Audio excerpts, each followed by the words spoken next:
Hi friends, welcome to Varantha Race YouTube channel. ഞാൻ മാളവിക. അപ്പോൾ നമ്മളിന്ന് ഡേ 8ൻ്റെ വീഡിയോയിലേക്കാണ് കിടക്കുന്നത്. അപ്പോൾ ഡേ 7 വരെ എല്ലാവരും കണ്ടെന്ന് വിശ്വസിക്കുന്നു. അപ്പോൾ നമുക്ക് ഫസ്റ്റ് ക്വസ്റ്റിനിലേക്ക് പോവാം. Question number 1. Which gas is used by chemical leavenings such as baking powder and baking soda to lighten and aerate baked goods? അപ്പോൾ ഓപ്ഷൻസ് നോക്കുവാണെങ്കിൽ nitrogen, carbon dioxide, helium, hydrogen. നമ്മൾ ആൻസർ വരുന്നത് carbon dioxide ആണ്. അതായത് chemical leaveners ആയിട്ട് use ചെയ്യുന്നത് ഏതാ? Carbon dioxide. അപ്പൊ അതിനെക്കുറിച്ച് നോക്കുവാണെങ്കിൽ ബേക്കിംഗ് പൗഡർ എന്ന് പറയുന്നത് എന്താ? ബേക്കിംഗ് പൗഡർ ഹീറ്റ് ചെയ്യുകയോ അത് വാട്ടറുമായിട്ട് മിക്സ് ചെയ്യുകയോ ചെയ്താൽ അത് carbon dioxide gas produce ചെയ്യും. അതുപോലെ തന്നെ single acting baking soda baking powder ഉണ്ട്, ഡബിൾ ആക്ടിങ് ബേക്കിംഗ് പൗഡർ ഉണ്ട്. സിംഗിൾ ആക്ടിങ് ബേക്കിംഗ് പൗഡർ എന്ത് ചെയ്യും? അതൊന്ന് വെറ്റ് ചെയ്താൽ ബബിൾസ് ഒരിക്കൽ പ്രൊഡ്യൂസ് ചെയ്യും. എന്നാൽ ഡബിൾ ആക്ടിങ് ആണെങ്കിൽ ആദ്യം അത് വെറ്റ് ചെയ്താലും ബബിൾസ് പ്രൊഡ്യൂസ് ചെയ്യും, പിന്നെ അത് വീണ്ടും ചൂടാക്കിയാൽ ബബിൾസ് പ്രൊഡ്യൂസ് ചെയ്യുന്നതായിരിക്കും. ഇനി ബേക്കിംഗ് സോഡയെ കുറിച്ച് നോക്കുവാണെങ്കിൽ അതിൻ്റെ കെമിക്കൽ നെയിം എന്ന് പറഞ്ഞാൽ സോഡിയം ബൈകാർബണേറ്റ് എന്നാണ്. അതുപോലെ അത് ബേക്കിംഗ് ഇൻഗ്രീഡിയൻ്റ് ആയിട്ട് യൂസ് ചെയ്യുന്നുണ്ട്. എന്തിനു വേണ്ടി? പുളിപ്പിച്ച് പൊന്തിക്കാൻ വേണ്ടിയിട്ട്. നമ്മൾ മാവെല്ലാം പുളിപ്പിച്ച് പൊന്തിക്കാൻ വേണ്ടിയിട്ട് നമ്മൾ ബേക്കിംഗ് സോഡ യൂസ് ചെയ്യുന്നുണ്ട്. അതുപോലെ എന്താ അതിൻ്റെ കെമിക്കൽ ഇക്വേഷൻ എന്ന് പറയുന്നത് CH3COH plus NaHCO3 gives H2NCO2. അതാണ് അതിൻ്റെ കെമിക്കൽ റിയാക്ഷൻ എന്ന് പറയുന്നത്. ഇനി അടുത്ത ക്വസ്റ്റ്യൻ നോക്കുകയാണെങ്കിൽ among the following rivers which is not a tributary of the Indus river system? Options നോക്കുകയാണെങ്കിൽ കോശി, സത്ലജ്, രവി, ബിയാസ്. നമ്മൾ ആൻസർ വരുന്നത് കോശിയാണ്. ഇതിൽ കോശിയാണ് എന്ത്? ഇൻഡസിൻ്റെ ട്രിബ്യൂട്ടറി അല്ലാത്തത്. ഇനി കോശീനെ കുറിച്ച് നോക്കുകയാണെങ്കിൽ കോശീനെ സപ്തകോശി എന്ന് പറയുന്നുണ്ട്. എന്താ? അതായത് 7 ഡിഫറെൻറ്റ് സ്ട്രീംസിൻ്റെ ഒരു കളക്ഷനായിട്ടാണ് കോശീനെ പറയുന്നത്. ഇനി അതൊരു ട്രാൻസ് ബൗണ്ടറി റിവറാണ്. അതായത് ബീഹാറിൻ്റെയും നേപ്പാളിനെയും കണക്ട് ചെയ്തിട്ടാണ് കോശി ഒഴുകുന്നത്. ഇനി പിന്നെ പറയുകയാണെങ്കിൽ ഗംഗയുടെ ഒരു ബിഗ്ഗസ്റ്റ് ട്രിബ്യൂട്ടറിയാണ് കോശി എന്ന് പറയുന്നത്. ബാക്കി ട്രിബ്യൂട്ടറീസ് ഏതെല്ലാം വെച്ചാൽ തം കോശി, സൺ കോശി, ഇന്ദ്രാവതി, ദുത് കോശി, അരുൺ, ലിഖു, തമുർ. ഇതൊക്കെയാണ് ബാക്കി വരുന്ന ട്രിബ്യൂട്ടറീസ്. ഇനി ഈ കോശീനെ സോറോ ഓഫ് ബീഹാർ എന്ന് പറയുന്നുണ്ട്. അതായത് ബീഹാറിൻ്റെ ദുഃഖം എന്നാണ് കോശി നദിയെ നമ്മൾ പറയുന്നത്. ഇനി പിന്നെ പറയുകയാണെങ്കിൽ മേജർ റിവർ ഇൻ്റർലിങ്കിങ് പ്രൊജക്റ്റിൽ എന്നാ നമ്മളെ കൺട്രിയിലെ സെക്കൻഡ് മേജർ റിവർ ഇൻ്റർലിങ്കിങ് പ്രൊജക്റ്റാണ് കോശി മെക്കി എന്ന് പറയുന്നത്. ഇനി അടുത്ത സത്ലജ് നോക്കുകയാണെങ്കിൽ ഷിപ്കില പാസ് വഴിയാണ് സത്ലജ് ഇന്ത്യയിലേക്ക് കടക്കുന്നത്. അതുപോലെ തന്നെ ഹിമാചൽ പ്രദേശിലെ ഏതാ കിനൗർ ഡിസ്ട്രിക്റ്റിലാണ് സത്ലജ് ഒഴുകുന്നത്. ഇനി ഇതിൻ്റെ ഉത്ഭവസ്ഥലം എന്ന് പറയുന്നത് ടിബറ്റിലെ രക്ഷസ്ഥൽ എന്ന് പറയുന്ന സ്ഥലത്താണ് എന്താ സത്ലജ് റിവറിൻ്റെ ഉത്ഭവസ്ഥലം എന്ന് പറയുന്നത്. അതുപോലെ ഇതൊരു എന്താ ഇൻഡസ് റിവറിൻ്റെ ഈസ്റ്റ് ബാങ്ക് ട്രിബ്യൂട്ടറിയാണ്.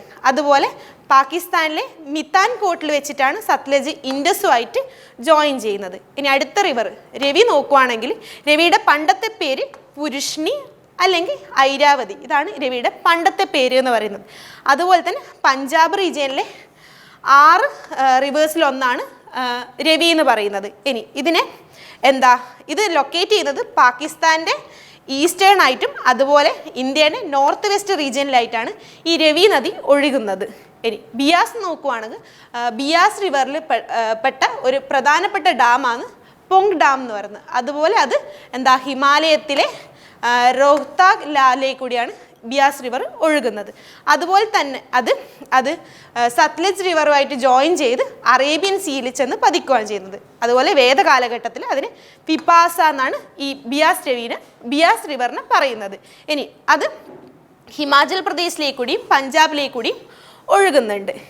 ഇനി അടുത്ത ക്വസ്റ്റ്യൻ നോക്കുകയാണെങ്കിൽ the Bahmani sultanate was found by which of the following leaders? Options നോക്കുകയാണെങ്കിൽ മുഹമ്മദ് ഗവാൻ, അലാവുദ്ദീൻ ഹസൻ ബഹ്മൻ ഷാ, മുഹമ്മദ് ഷാ, മുഹമ്മദ് ബിൻ തുഗ്ലക്. അപ്പോൾ നമ്മളെ ആൻസറിൽ പേരിൽ തന്നെ നമുക്ക് തിരിയും. അലാവുദ്ദീൻ ഹസൻ ബഹ്മൻ ഷായാണ് ഇതിൻ്റെ എന്താ ഫൗണ്ട് ചെയ്തത് അലാവുദ്ദീൻ ഹസൻ ബഹ്മൻ ഷായാണ്. അപ്പോൾ അദ്ദേഹത്തിനെ കുറിച്ച് കൂടുതൽ നോക്കുകയാണെങ്കിൽ ബഹ്മാനി സുൽത്താനേറ്റ് അല്ലെങ്കിൽ ബഹ്മാനി എംപയർ എന്ന് പറയുന്നതാണ് ഇതിൻ്റെ പേര് എന്ന് പറയുന്നത്. അതുപോലെ 1347 തുർക്കിഷ് ജനറലായ അലാവുദ്ദീൻ ബഹ്മാനി ഷായാണ് ഇത് എസ്റ്റാബ്ലിഷ് ചെയ്തത്. അതുപോലെ തന്നെ അദ്ദേഹം എന്ത് ചെയ്തു? മുഹമ്മദ് ബിൻ തുഗ്ലക്ക്, ഡൽഹി സുൽത്താനേറ്റിലെ മുഹമ്മദ് ബിൻ തുഗ്ലക്കുമായിട്ട് അദ്ദേഹം കലാപത്തിന് ഏർപ്പെട്ടിട്ടുണ്ട്. അതുപോലെ പിന്നെ പറയുകയാണെങ്കിൽ കർണാടകയിലെ കാലാബൂരി ബുർഗി അല്ലെങ്കിൽ ഗുൽബർഗ എന്ന് പറഞ്ഞ സ്ഥലമാണ് ഇവർ ക്യാപിറ്റലായിട്ട് എടുത്തിട്ടുള്ളത്. പിന്നെ പറയാണ് ഡക്കാൻ റീജിയനിൽ ഇവർ 200 വർഷത്തോളം റൂൾ ചെയ്തിട്ടുണ്ട്. ഇനി അടുത്ത ഓപ്ഷനിൽ കാണുന്ന അടുത്ത ആളെ നോക്കുവാണെങ്കിൽ മുഹമ്മദ് ഗവാൻ. മുഹമ്മദ് ഗവാൻ എന്ന് പറയുന്നത് ആരാ? മുഹമ്മദ് ഷാ ബഹ്മാനി 2ന്റെ പ്രൈം മിനിസ്റ്റർ ആയിരുന്നു ഈ മുഹമ്മദ് ഗവാൻ എന്ന് പറയുന്നത്. അതുപോലെ തന്നെ അദ്ദേഹത്തിന് മാലിക് ഉൽ തുജാർ എന്ന് പറഞ്ഞൊരു തലക്കെട്ട്, അതായത് ടൈറ്റിലും കൂടി അദ്ദേഹത്തിന് കിട്ടിയിട്ടുണ്ട്. അതുപോലെ ബിദാർ എന്ന് പറഞ്ഞൊരു ഏരിയയിൽ അദ്ദേഹം എന്ത് ചെയ്തു വെച്ചാൽ ഇസ്ലാമിക് ലേണിങ്ങിന് വേണ്ടി അദ്ദേഹം കുറേ മദ്രസകൾ പണി കഴിപ്പിച്ചിട്ടുണ്ട്. ഇനി അടുത്ത ഓപ്ഷനായ മുഹമ്മദ് ഷായെ കുറിച്ച് നോക്കുകയാണെങ്കിൽ അദ്ദേഹത്തിൻ്റെ ആഡംബര ജീവിതം കാരണം അദ്ദേഹത്തിന് രംഗീല എന്നുള്ളൊരു നാമം അദ്ദേഹത്തിന് കിട്ടി. അതുപോലെ തന്നെ 1739 ബാറ്റിൽ ഓഫ് കർണാലിൽ അദ്ദേഹം നാദിർഷയായിട്ട് ഏറ്റുമുട്ടുകയും പിന്നെ തോക്കുകയും ചെയ്തതോടെ അദ്ദേഹത്തിൻ്റെ ഇൻഡസ് ഏരിയയിലെ വെസ്റ്റ് പാർട്ട് പേർഷ്യൻ എംപയറുമായിട്ട് നാദിർഷ കൂട്ടിയോജിപ്പിച്ചു. പിന്നെ പറയുകയാണെങ്കിൽ മുഹമ്മദ് ഷാ 1719 തൊട്ട് 1748 വരെയാണ് അദ്ദേഹം റൂൾ ചെയ്തിരുന്നത്. ഇനി അടുത്ത ഓപ്ഷനായ മുഹമ്മദ് ബിൻ തുഗ്ലക്കിനെ കുറിച്ച് നോക്കുകയാണെങ്കിൽ അദ്ദേഹം ഡൽഹി സുൽത്താനേറ്റിലെ ഒരു രാജാവായിരുന്നു. അതുപോലെ അദ്ദേഹം 1325 തൊട്ട് 1351 വരെയാണ് അദ്ദേഹം ഭരിച്ചിരുന്നത്. പിന്നെ പറയുകയാണെങ്കിൽ തുഗ്ലക് ഡൈനാസ്റ്റീൻ്റെ ഫൗണ്ടറായ ഗിയാസുദ്ദീൻ തുഗ്ലക്കിൻ്റെ മകൻ കൂടിയായിരുന്നു മുഹമ്മദ് ബിൻ തുഗ്ലക്ക്. പിന്നെ ഒരു പോയിന്റ് പറയുകയാണെങ്കിൽ ഇബിൻ ബത്തൂത്ത, മൊറോക്കൻ ട്രാവലറായ ഇബിൻ ബത്തൂത്ത മുഹമ്മദ് ബിൻ തുഗ്ലക്കിൻ്റെ കാലഘട്ടത്തിലാണ് ഇന്ത്യയിൽ സന്ദർശിച്ചിട്ടുള്ളത്. ഈ ക്വസ്റ്റ്യൻ നമ്മൾ ഇതിന് മുമ്പുള്ളൊരു വീഡിയോയിൽ നമ്മൾ പറഞ്ഞിട്ടുള്ളൊരു ക്വസ്റ്റ്യനാണ്.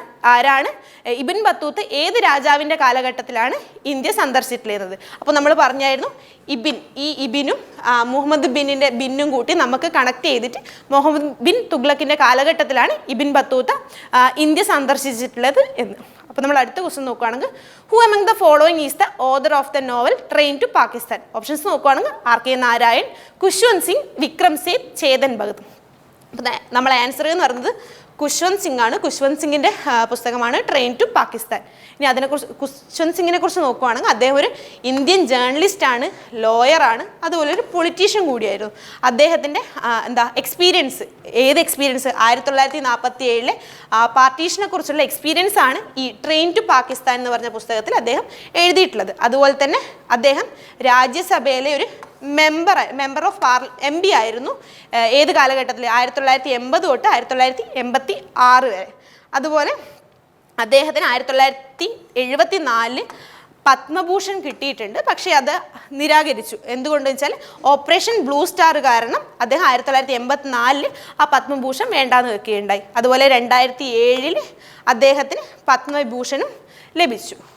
ഇനി അടുത്ത ക്വസ്റ്റ്യൻ നോക്കുകയാണെങ്കിൽ which of the following is correct regarding monsoon? അപ്പോൾ നമ്മൾ ഓപ്ഷൻസ് നോക്കുകയാണെങ്കിൽ the word monsoon is derived from the Arabic word and it refers to the seasonal reversal in the wind direction during a year.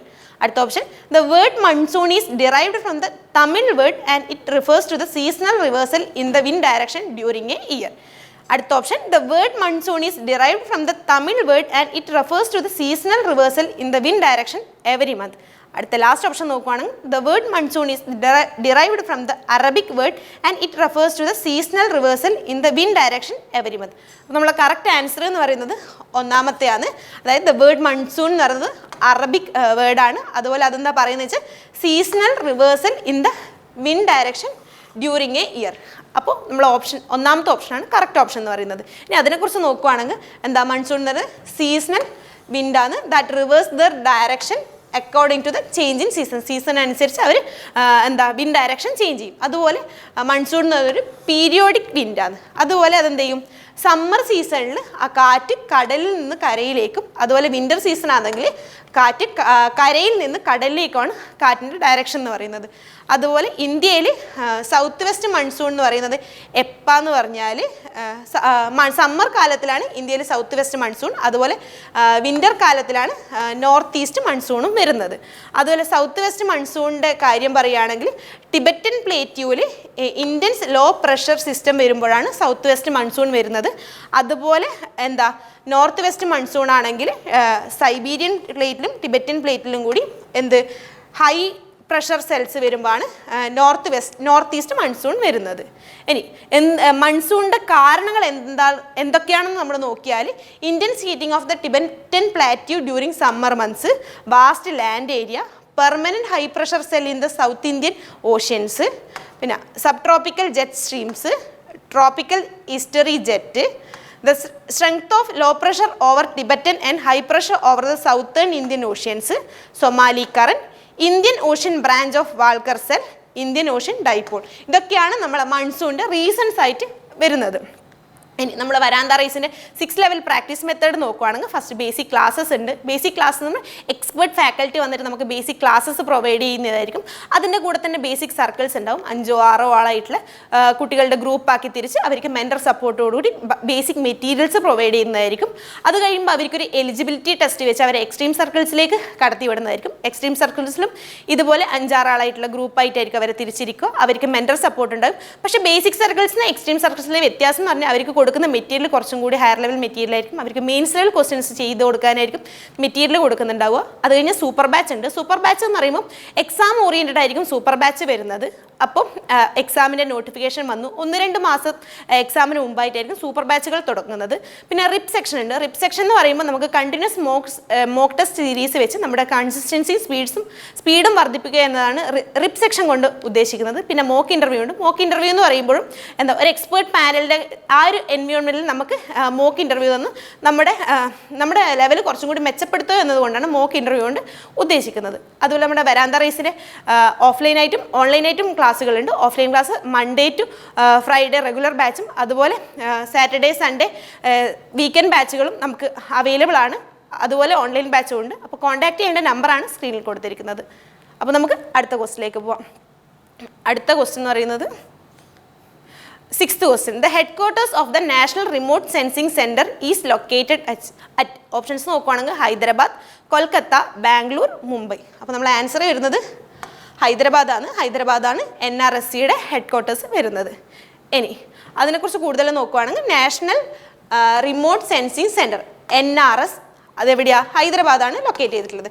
അതുപോലെ തന്നെ ഇവരുടെ duty അഥവാ responsibility എന്ന് പറയുന്നത് remote sensing satellite data acquisition and processing. പിന്നെ അവരുടെ duty എന്ന് പറയുന്നത് data dissemination, aerial remote sensing and decision support for disaster management. ഇതൊക്കെയാണ് അവരുടെ റെസ്പോൺസിബിലിറ്റി എന്ന് പറയുന്നത്. അതുപോലെ തന്നെ 2008 സെപ്റ്റംബർ 1 അവർ ISRO ആയിട്ട് ഫുള്ളി ഫ്ലഡ്ജ് ചെയ്തു. അതിനു മുമ്പ് വരെ അവരൊരു ഓട്ടോണോമസ് ബോഡി ആയിരുന്നു. അപ്പോൾ അവരുടെ ഹെഡ് എന്ന് പറയുന്നത് ഡിപ്പാർട്ട്മെൻറ്റ് ഓഫ് സ്പേസ് ആയിരുന്നു. അതുപോലെ അവരുടെ പേര് എന്ന് പറഞ്ഞാൽ national remote sensing agency NRSA എന്നായിരുന്നു അവരുടെ പേര്. അതുപോലെ ഇത് ഹൈദരാബാദിനടുത്തുള്ള ഷത് നഗർ എന്ന് പറഞ്ഞ സ്ഥലത്താണ് ഇതിൻ്റെ റിസപ്ഷൻ സ്റ്റേഷൻ സിറ്റുവേറ്റ് ചെയ്യുന്നത്. ഇനി അടുത്ത ക്വസ്റ്റ്യൻ നോക്കുകയാണെങ്കിൽ which of the following is a diverse group of aquatic organisms capable of photosynthesis. Options നോക്കുകയാണെങ്കിൽ ഈസ്റ്റ്, പ്രോട്ടോസോവ, ഫംഗി, ആൽഗെ. അപ്പോൾ നമ്മൾ ആൻസർ ചെയ്യുന്നത് ആൽഗയാണ് ഫോട്ടോസിന്തസിസ് ചെയ്യുന്നത്. ഇനി ആൽഗിനെ കുറിച്ച് പറയുകയാണെങ്കിൽ ഫോട്ടോസിന്തസിസ് ചെയ്യുന്ന ഒരു ഗ്രൂപ്പ് ഓഫ് അക്വാറ്റിക് ഓർഗാനിസമാണ് ആൽഗെ എന്ന് പറയുന്നത്. അതുപോലെ തന്നെ അവർ വാട്ടറിലായാലും കരയിലായാലും എവിടെയായാലും അവരെ കണ്ടുവരുന്നുണ്ട്. പിന്നെ പറയുകയാണെങ്കിൽ അവർ വെറ്റ് ആൻഡ് ഡാർക്ക് കണ്ടീഷനിലാണ് മെയിനായിട്ട് കണ്ടുവരുന്നത്. അതുപോലെ ഇതിൻ്റെ ആൽഗയെക്കുറിച്ചുള്ള സ്റ്റഡിയെ പറയുന്നതാണ് ഫൈക്കോളജി എന്നാണ് അതിൻ്റെ ആൽഗയെ സ്റ്റഡിയെക്കുറിച്ച് പറയുന്നത്. ഇനി അടുത്ത നോക്കുകയാണെങ്കിൽ ഇതിന് സോയിൽ ഇറോഷൻ തടയാൻ വേണ്ടി സിമെൻറ്റിങ് ഏജൻറ്റ് എന്നൊരു ബൈൻഡിങ് ഏജൻ്റായിട്ട് ആക്ട് ചെയ്യാനുള്ളൊരു കഴിവ് കൂടിയുണ്ട്.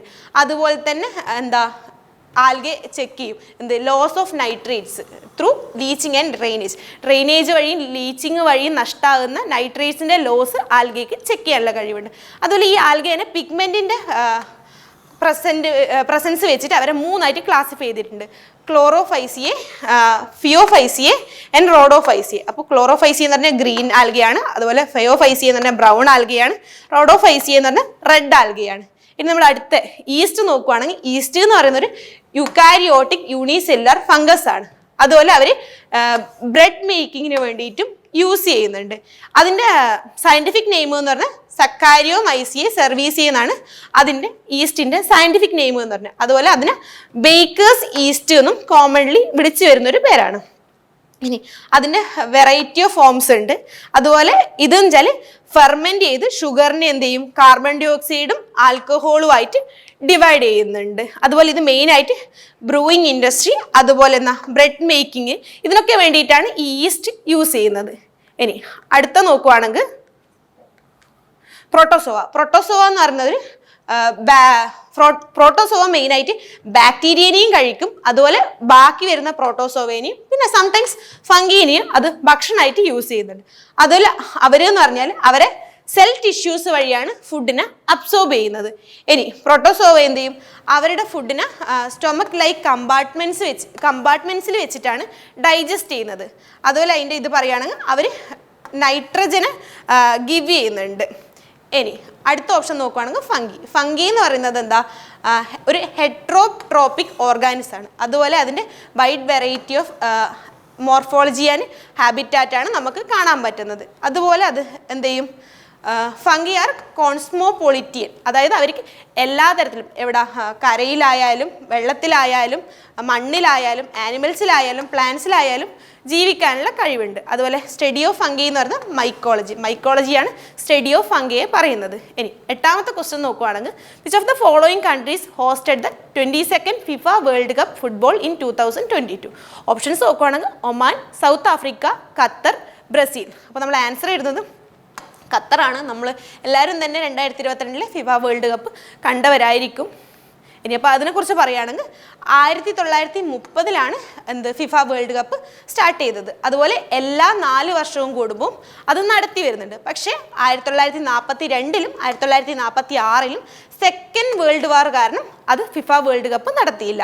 പിന്നെ പറയുകയാണെങ്കിൽ 22nd എഡിഷൻ ഖത്തറിലാണ് നടത്തിയത്. അതുപോലെ തന്നെ 32 ടീം പാർട്ടിസിപ്പേറ്റ് ചെയ്തായിരുന്നു. അതിൽ തന്നെ ലാസ്റ്റ് ക്വാളിഫയിങ് ആയിട്ട് 16 ടീമിനെയാണ് എടുത്തിട്ടുള്ളത്.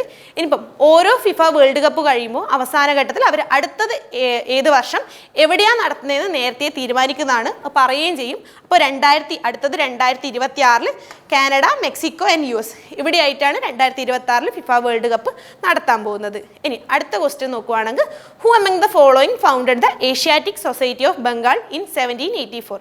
ഓപ്ഷൻസ് നോക്കുകയാണെങ്കിൽ സർ വില്യം ജോൺസ്, രാജ രാംമോഹൻ റോയ്, ദ്വാരകാന്ത് ടാഗോർ, ഹെൻറി വിവിയൻ ഡെറോസിയോ. അപ്പോൾ ആൻസർ വരുന്നത് സർ വില്യം ജോൺസ് ആണ്. ഏഷ്യാറ്റിക് സൊസൈറ്റി ഓഫ് ബംഗാൾ ആരാണ്? സർ വില്യം ജോൺസ് ആണ് രൂപീകരിച്ചത്. ഇനി അതിനെക്കുറിച്ച് നോക്കുകയാണെങ്കിൽ പറഞ്ഞു സർ വില്യം ജോൺസ് ഒരു ബ്രിട്ടീഷുകാരനാണ് Asiatic Society of Bengal start ചെയ്തത്. അതുപോലെ തന്നെ 1774 അദ്ദേഹം ഇത് സ്റ്റാർട്ട് ചെയ്തത്. ഇത് എന്തിനാണ് സ്റ്റാർട്ട് ചെയ്തത് വെച്ചാൽ ഓറിയൻ്റൽ സ്റ്റഡീസിൻ്റെ എൻകറേജ്മെൻറ്റിന് വേണ്ടിയിട്ടാണ് അദ്ദേഹം Asiatic Society of Bengal start ചെയ്തത്. ഇതിൻ്റെ ഹെഡ് ക്വാർട്ടേഴ്സ് എന്ന് പറഞ്ഞാൽ കൊൽക്കത്തയാണ്. അതുപോലെ 1829 ഇന്ത്യക്കാർ അതിൻ്റെ മെമ്പേഴ്സായിട്ട് ആദ്യമായിട്ട് അഡ്മിറ്റ് ചെയ്തത്. ഇനി രാജാറാം മോഹൻ റോയിയെ കുറിച്ച് നോക്കുകയാണെങ്കിൽ 1828 രാജാറാം മോഹൻ റോയ് ബ്രഹ്മസമാജം സ്ഥാപിച്ചു. അതുപോലെ തന്നെ ആത്മീയ സഭ അദ്ദേഹം 1814 രൂപീകരിച്ചൊരു സഭയാണ്. അടുത്ത പറയുകയാണെങ്കിൽ അക്ബർ രണ്ടാമൻ ഇദ്ദേഹത്തിന് രാജ എന്ന ടൈറ്റിൽ കൊടുത്തു. അങ്ങനെയാണ് അദ്ദേഹത്തിന് രാജാറാം മോഹൻ റോയ് എന്ന പേര് വന്നത്. അതുപോലെ ഇദ്ദേഹം ഫാദർ ഓഫ് ദ ബംഗാൾ റെസിനിയൻസ് എന്ന് അറിയപ്പെടുന്നുണ്ട്. ഇനി അടുത്ത ഓപ്ഷനായ ദ്വാരകാന്ത് ടാഗോറിനെ കുറിച്ച് നോക്കുകയാണെങ്കിൽ 1839 ഒക്ടോബർ 6 അദ്ദേഹം കൽക്കട്ടയിൽ വെച്ചിട്ടാണ് ഹിന്ദുയിസവും ഇന്ത്യൻ സൊസൈറ്റിക്കും പ്രൊമോഷൻ കൊടുത്തുകൊണ്ട് തത്വബോധിനി സഭ എന്ന് പറഞ്ഞൊരു സഭ രൂപീകരിച്ചത്. അതുപോലെ ദ്വാരകാന്തിൻ്റെ മകനാണ് ദേവേന്ദ്രനാഥ ടാഗോർ. അദ്ദേഹം ബ്രഹ്മസമാജത്തിന്റെ ഒരു ഫൗണ്ടിങ് മെമ്പറായിട്ട് ഉണ്ടായ ഒരാളാണ് ദേവേന്ദ്രനാഥ ടാഗോർ. ഈ ദേവേന്ദ്രനാഥ ടാഗോർ എന്ന് പറഞ്ഞാൽ ദ്വാരകാന്ത് ടാഗോറിന്റെ മകനാണ്.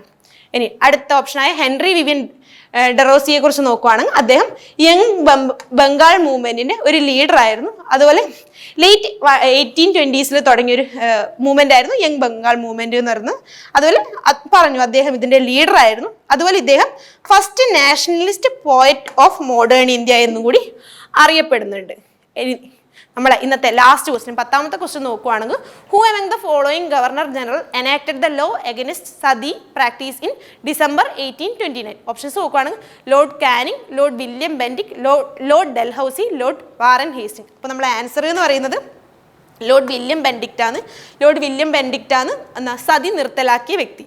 അദ്ദേഹം 1828 1835 വരെയാണ് ഗവർണർ ജനറലായിട്ട് ഇന്ത്യയിൽ ഉണ്ടായിരുന്നത്. അതുപോലെ അദ്ദേഹം എനാക്ട് ചെയ്ത കുറേ റൂൾസും ആക്ട്സും ഏതെല്ലാം നോക്കിയാൽ abolition of sati and other cruel rites, അത് 1829. അതുപോലെ സപ്രഷൻ ഓഫ് തഗ്സ് 1830.